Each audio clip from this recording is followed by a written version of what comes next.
final. Rooftop Turiaçu, a reunião dos grandes craques dos palpites e da cornetagem.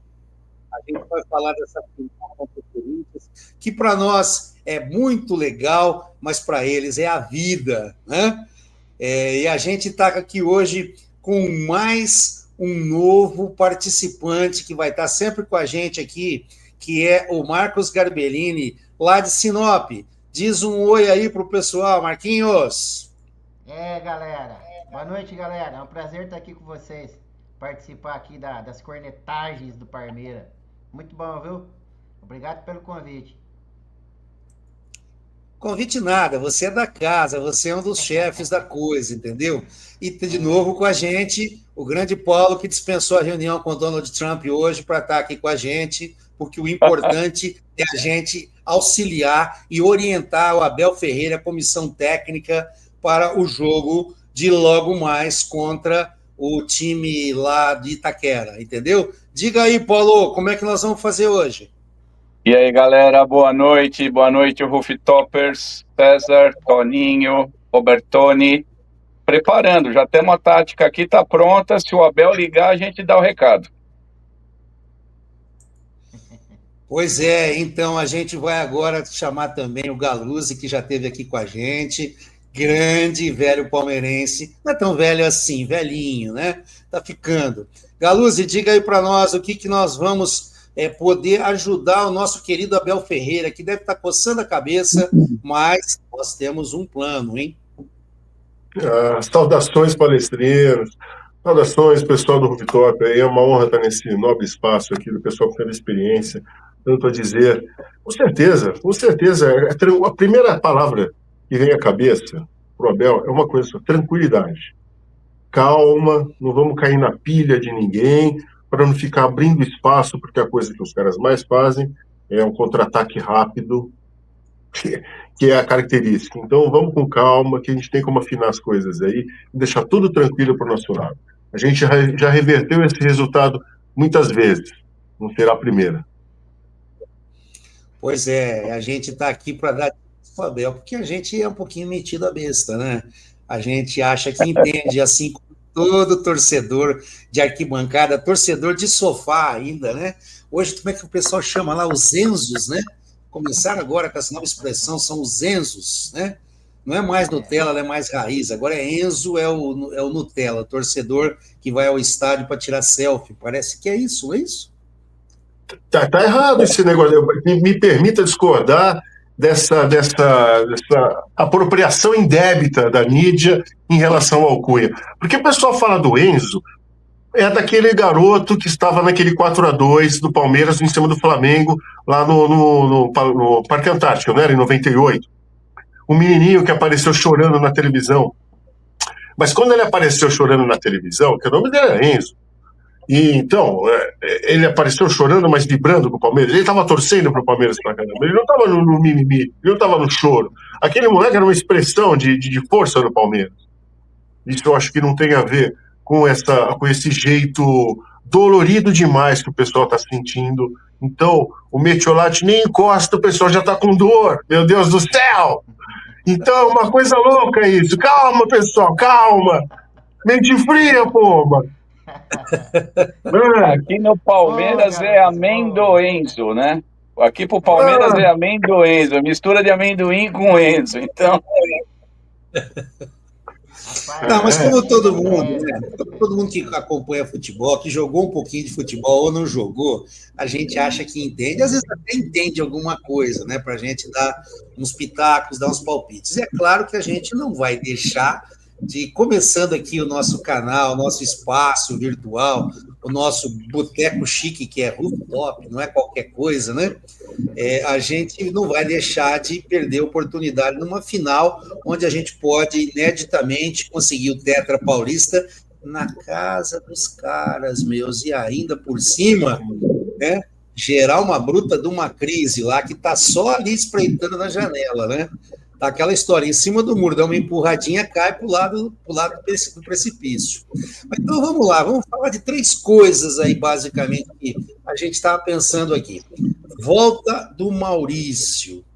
Eu quero ouvir a opinião dos senhores catedráticos, dos senhores CAP. CAP é o plural de capo. Capo é chefe, é o chefe da máfia. Os CAP aqui do Rooftop, né? A opinião de cada um de vocês, aí eu vou passar a bola, sobre se Maurício vai começar jogando, Maurício vai compor um meio de campo com Veiga, como é que vai ser? Vai entrar no lugar do Facundo? Como é que vai rodar isso? Vai ser como naquele jogo contra o Guarani?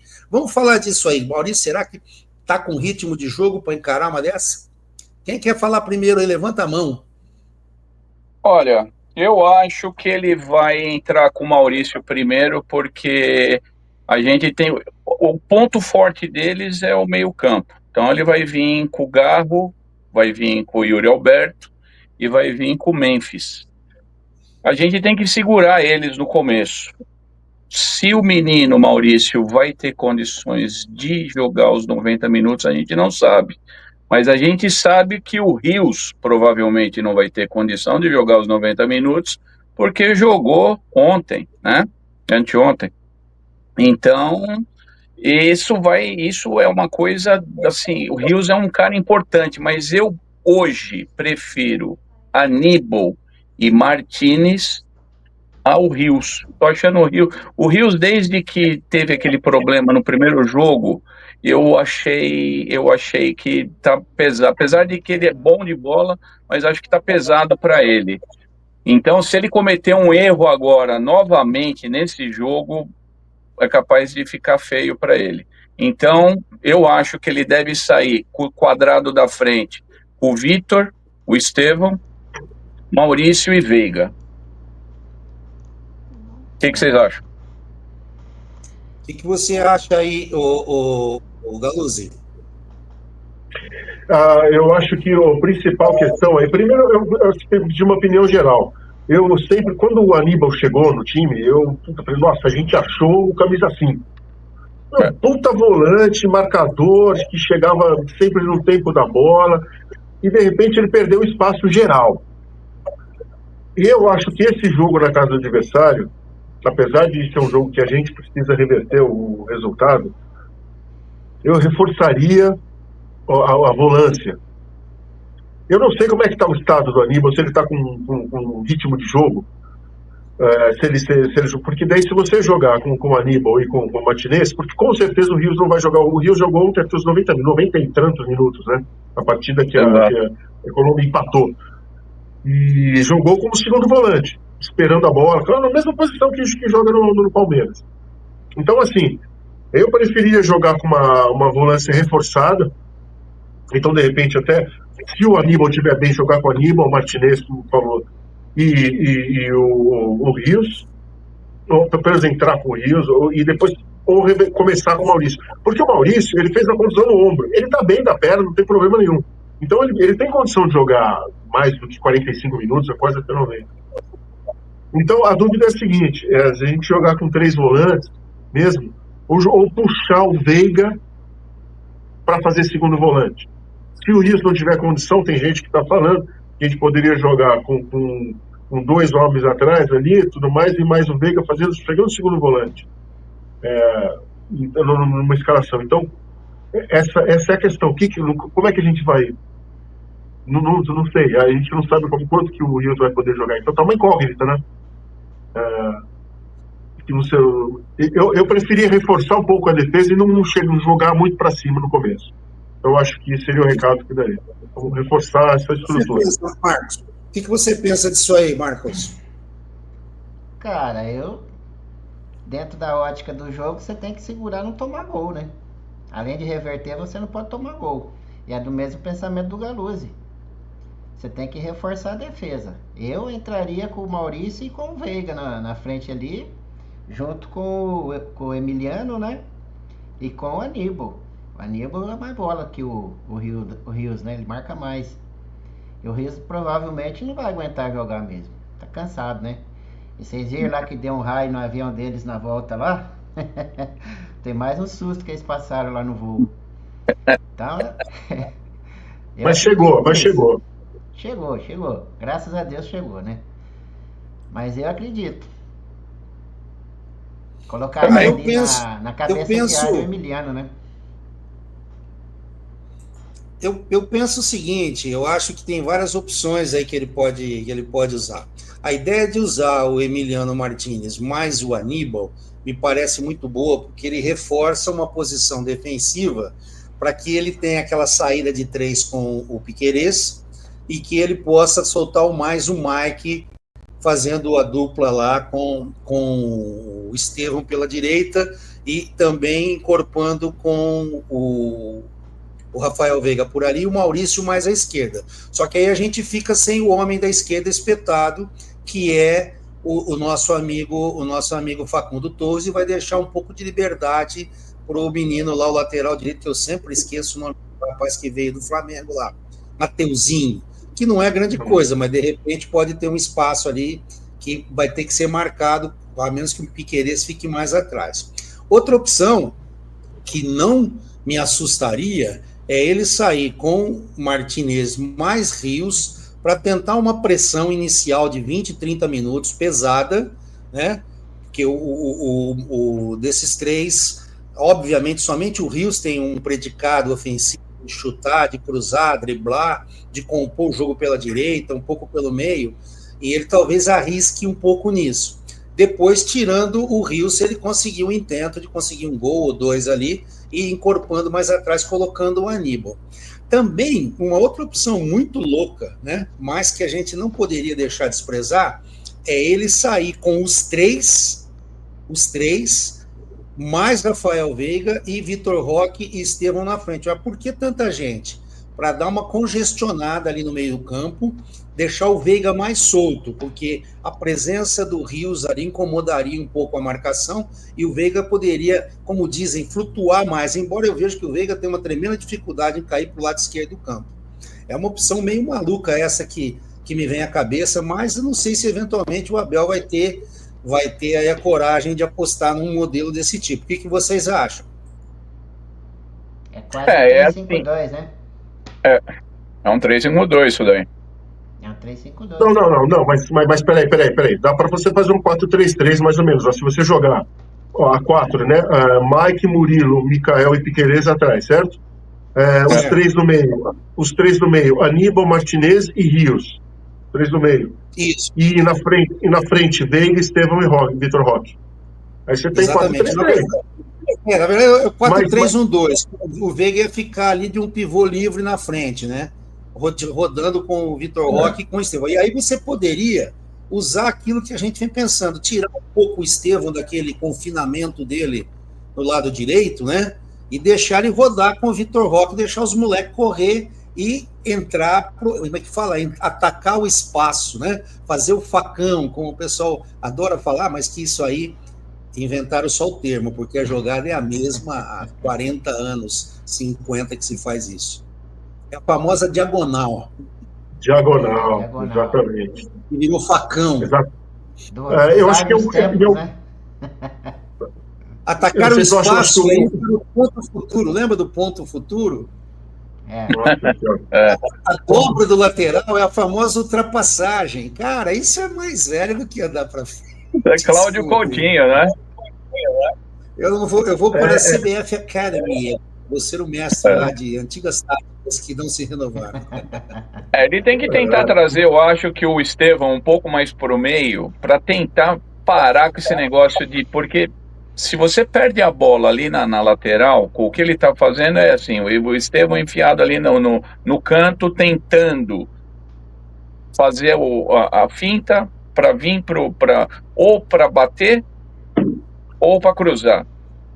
Sendo que todo mundo está falando que o Estevão tem qualidade para jogar também armando ali no meio, né? E é uma coisa que dificilmente a gente viu acontecer no Palmeiras, ele fazendo isso, porque ele bate muito bem de fora da área. Então, se ele tiver mais centralizado, talvez a gente tenha essa oportunidade. Eu acho que a gente tem que deixar que o Corinthians tenha um time só. Aliás, o Corinthians tem 4, 5 jogadores. A gente tem 10, 15, eles têm 4, 5. A gente tem que gastar os jogadores deles no começo para chegar fresco uma hora, seja no fim do primeiro tempo, pelo menos virar 1-0, para a gente sapecar 3-0 neles lá, que vai ser esse o resultado amanhã.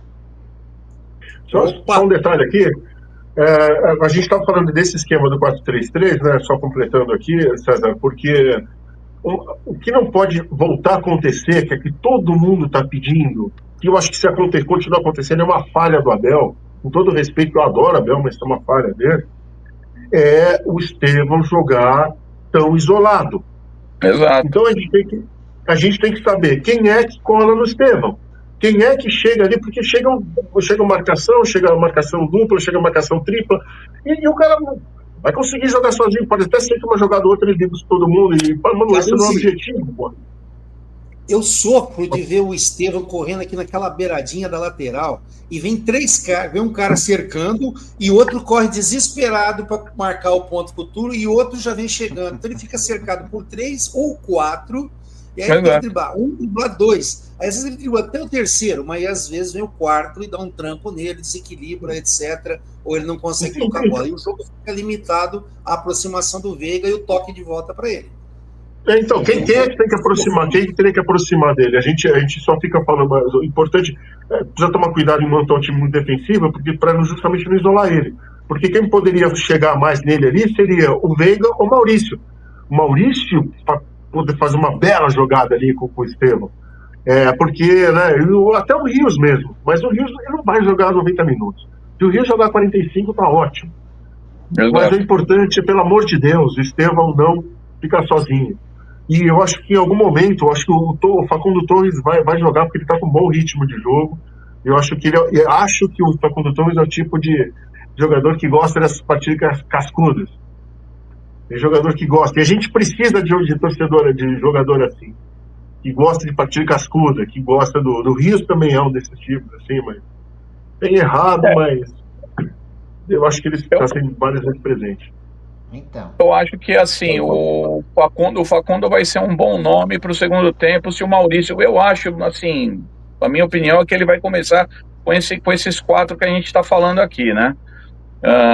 Veiga, Maurício, Vitor e Estevão na frente. Eu acho que o Facundo vai ser uma opção para o segundo tempo no lugar do Maurício, ou dependendo de como tiver, porque o Veiga, no jogo passado, estava apagadíssimo, né? Espero, apesar de que ele cresce, jogo grande assim, o Veiga cresce. E se o Veiga jogar bola amanhã... O Veiga mais uma vez estava sozinho armando, cara. O Veiga mais uma vez estava abandonado ali no meio. Ele tinha que marcar e tinha que armar sozinho.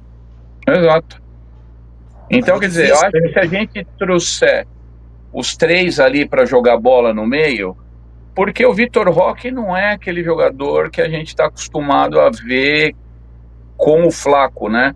Que esse é o nosso centroavante até agora, é o Flaco. Essa é a referência que a gente tem, que é a bola na área, que é o tipo do Evair. O Vitor, ele vem buscando a bola atrás. Ele é um jogador, ele entra, ele é rápido, ele é mais parecido com o Hendrick, né? É um menino que vem correndo de trás, e ele tem fôlego para isso, né? Então a gente tem que acreditar nisso daí, que esses 3 vão trabalhar a bola para deixar o menino entrar na velocidade e ele vai fazer 2 gols amanhã. Estou sentindo isso. Mas vocês acham uma coisa, uma pergunta, Maurício vai jogar ou vai ficar para o segundo tempo? Na minha opinião, vai ficar para o segundo tempo. Eu acho que ele sai jogando amanhã. Eu acho que ele sai jogando também. Eu acho que ele sai jogando, ele vai entrar mais marcação amanhã, porque ele vai ter que segurar o Corinthians no começo, porque os caras vão estar na casa deles e a gente tem que segurar eles para não deixar eles jogar. Eles são bons na frente, não tem como falar, o Depay joga bola, não tem, aquele Garro também, e aquele Yuri Alberto gosta de fazer gol na gente, cara. Então, a gente tem esses 3 aí, a gente tem que segurar. Pelo amor de Deus. Batendo na madeira detalhe, aqui. A gente segurando, exato, mas a gente segurando eles ali, porque o que eles têm é isso. O que eles têm é isso. Se a gente segurar esse jogo deles, aí acabou eles. Não tem ninguém. Não tem. O Corinthians não tem time para bater de frente com a gente. Só se a gente deixar. Tá certo, Paulo, mas eu vou fazer uma pergunta. Bom, o Maurício vai jogar então, obviamente quem vai ficar fora é Facundo Torres, certo? Não tem outro. Não tem outra opção. Não necessariamente. Tem a seguinte informação, só para finalizar aqui. Se a gente jogar com o Martinez, esquece o Aníbal, porque não jogou direto, vamos supor que ele não coloca o Aníbal. Então joga com o Martinez, o Veiga e o Maurício. E não coloca o Rios. Se o Rios tiver, deixa... Aí na frente ele pode jogar o Estevão, Facundo e Vitor Roque.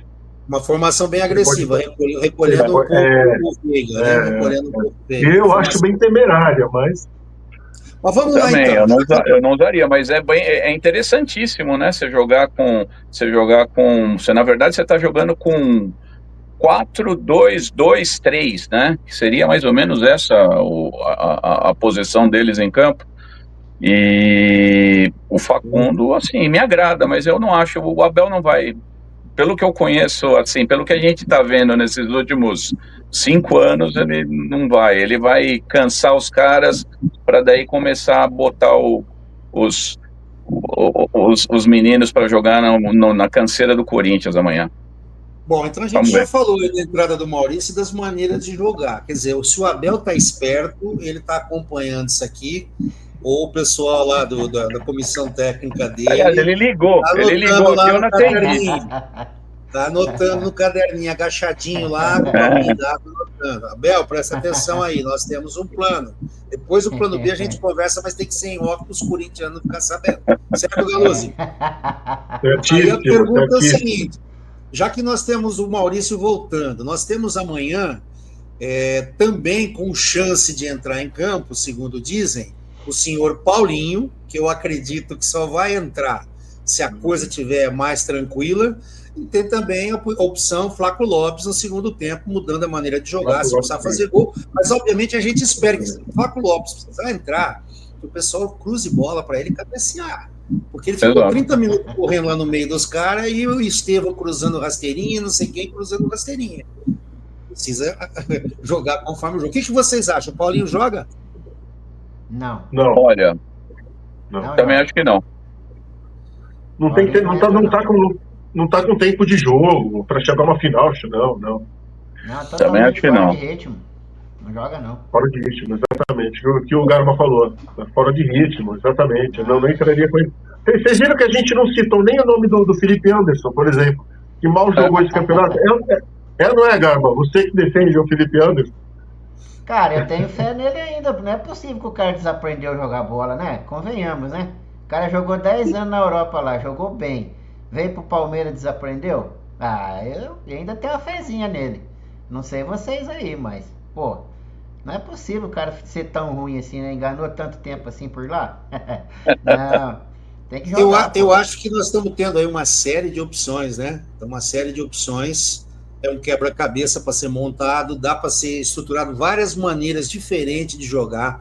O Palmeiras está tendo muito esse jogo, tal do jogo posicional, né? O 4-3-3, né? Os caras vão aqui, vão aqui, vão aqui, vão ali. Eu vejo pouca falta, assim, uma falta de movimentação na frente, de surpreender o adversário e tentar desmontar as linhas do adversário, desmontar as coberturas. Porque quando você faz um jogo de linha também, contra linhas, você pode movimentar ali um pouco, etc., mas é manjado.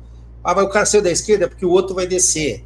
Então, se você tiver os caras aí se movimentando mais e aparecendo em lugares inesperados, já confunde eventuais perseguições individuais que o adversário possa querer colocar em cima de Estevão, em cima de Roque Júnior, ou até mesmo do Veiga, como armador.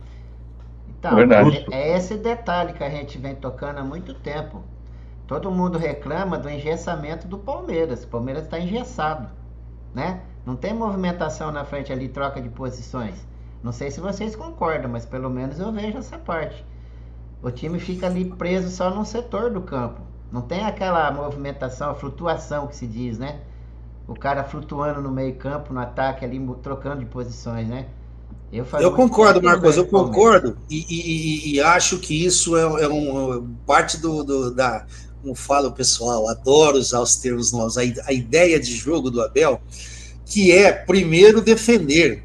Ele uma vez falou lá eu estava no jogo contra o Atlético de Goiás, que tomamos um gol 1-0, um gol contra uma infelicidade do Luan, e depois em 8 minutos fizemos 4, né? E ele falou do Jorginho, não, o time do Atlético ataca muito bem, só que esquece de defender, pô, né? Então, a ideia de jogo do Abel é muito centrada nessa questão de defender, do ponta acompanhar o lateral, o que o Dudu reclamava, o Estevão se cansa de fazer, etc. O Facundo está fazendo bem feitinho, né? Mas a ideia de jogo, a maneira de jogo do Abel é essa. E eu acho que precisa mudar um pouco, pelo menos a partir do meio para frente aí, dar uma bagunçada nos caras. O que vocês acham? Correto, é isso aí que a gente precisa. Se não fazer isso daí, fica óbvio, fica fácil de marcar o time, né? Todo mundo pega a bola, sabe onde que vai terminar a jogada, né? Que vai sempre procurar o Estevão. E onde está o Estevão, né? Tá lá na ponta direita. Pega a bola, vem 3, 4 em cima dele. Aí é complicado, né, meu amigo? É verdade, agora, é verdade. a questão tática do Abel ali, ele é perfeito. É recomposição. Perdeu a bola, recompõe. É rápido, né? Palmeiras toma pouco gol. É por causa disso daí. É trabalho, né? Como se diz. Muito bom. Posso só fazer uma observação aqui, exatamente o que o Gabriel está falando? Veja, essa questão defensiva, ela vem à tona há muito tempo. O pessoal, um dos principais treinadores que começou, inclusive, a adaptar foi justamente no Corinthians, o Tite, em 2012, aquele time de 1-0, por mais que os caras foram em frente com aquele negócio lá. Então você tem muitas... hoje em dia você tem muito mais estatística no futebol, né? Você tem aqueles leitores de estatística que isso gera dado pra caramba. A leitura desses dados mostra a importância da defesa em todo o contexto tático, como se faz. O Paulo citou, eu também de coração, Paulo, também acredito nisso mesmo.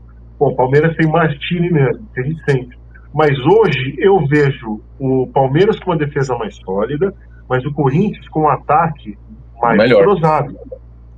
Muito melhor. Então, o Garbo, o que ele citou, o que o Gabriel falou, aquela dificuldade do ataque, é justamente isso. É difícil você entrosar. Aliás, o meio de campo, ter um meio de campo bem entrosado é alguma coisa difícil para qualquer equipe.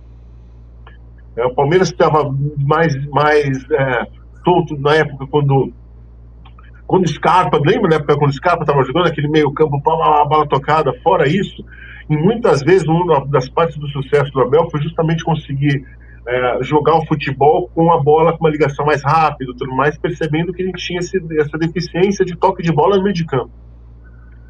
E isso ainda existe, porque o nosso meio de campo hoje, ele é desentrosado. O ataque dos caras é mais entrosado que o nosso, mas sem dúvida. Você coloca o Carrillo, você coloca o cara que vai voltar aí, o Depay, depois também Yuri Alberto, os caras estão mais entrosados.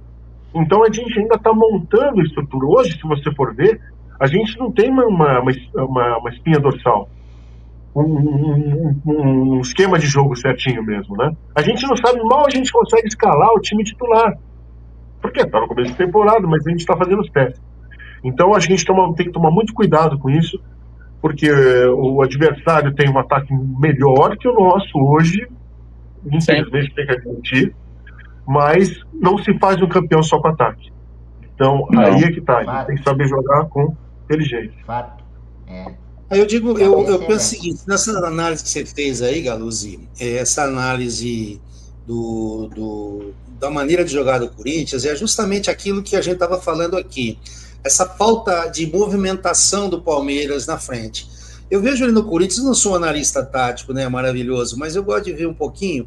Eu vejo assim que o Yuri Alberto cai nas várias posições do ataque, ele não fica limitado a uma faixa central ou deslocado para um dos lados. Você vê que ele vai pela direita, ele vai pelo centro, ele vai pela esquerda. Ele tem o Depay que coloca as bolas muito bem para ele. O Depay tem uma capacidade de segurar e dar o tempo de bola muito bom, que é uma característica de meia atacante importante. E é um cara que chega para ajudar e tabelar. Tem a chegada também do Garro, que bate bem de fora da área, o Garro cai mais aqui da frente da área para o lado esquerdo. E ele bate bem dali.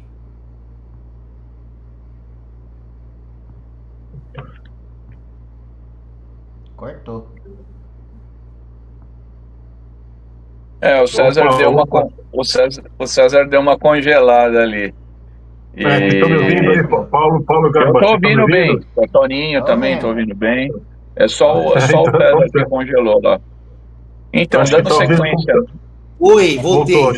Voltou. Opa! Vocês pegaram Depois a até gente a questão aí do lateral direito do Corinthians. O menino teve muita liberdade, embora o Facundo Torres tivesse segurado ele teve muita liberdade para chegar na frente. O cara não é ruim, cara. O pessoal fala mal, não sei o quê, porque ele não foi bem lá no Flamengo e tal, não foi bem no começo do Corinthians, mas não é um mau jogador, é um cara rápido. Isso aí me incomoda um pouco. Uma coisa que poderia ser tentado, que eu estou querendo ver, é essa história. Estevão joga pela direita porque ele bate com o pé esquerdo. Então ele cruza e bate com o pé esquerdo. Você lembra que Luiz Guilherme foi assim também? Hendrick também foi assim?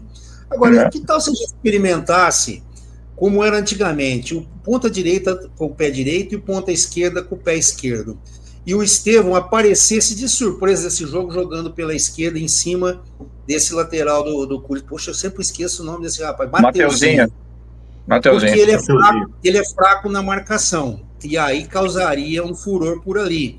E até esse lateral novo do Corinthians é um bom marcador, mas não me consta que saiba apoiar.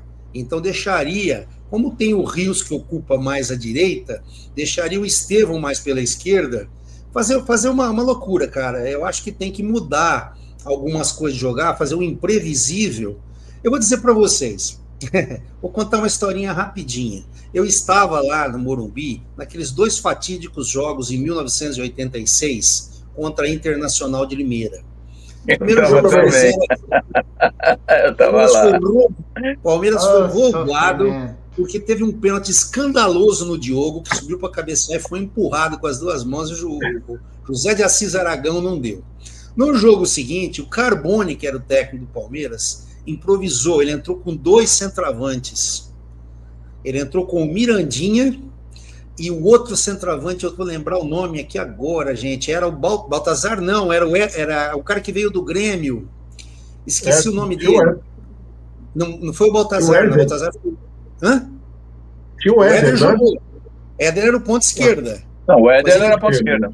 Eu vou lembrar depois o nome desse. Ele entrou com 2 centroavantes no lugar de um determinado ponto. Aí o Edu Manga servindo bolas para os caras, né? Que era um puta de um jogador, Edu Manga. Esses 2 mexendo ali na frente fizeram um terror com a defesa da Inter de Limeira. O Palmeiras perdeu um monte de gol. Aí no segundo tempo teve 2 homéricas burradas lá, 2 cagadas, né, individuais, e perdemos o jogo. Então, mas foi um jogo que, assim, surpreendeu, né? O cara entrou com 2 centroavantes, que ou era um ou era outro. Então, algumas coisas assim podem ser feitas. Eu não sei aí como é que o Abel... Depois eu posso conversar com ele em particular e dar algumas dicas que eu não posso estar aberta por enquanto, que tem espião vendo a gente. Ah, tá.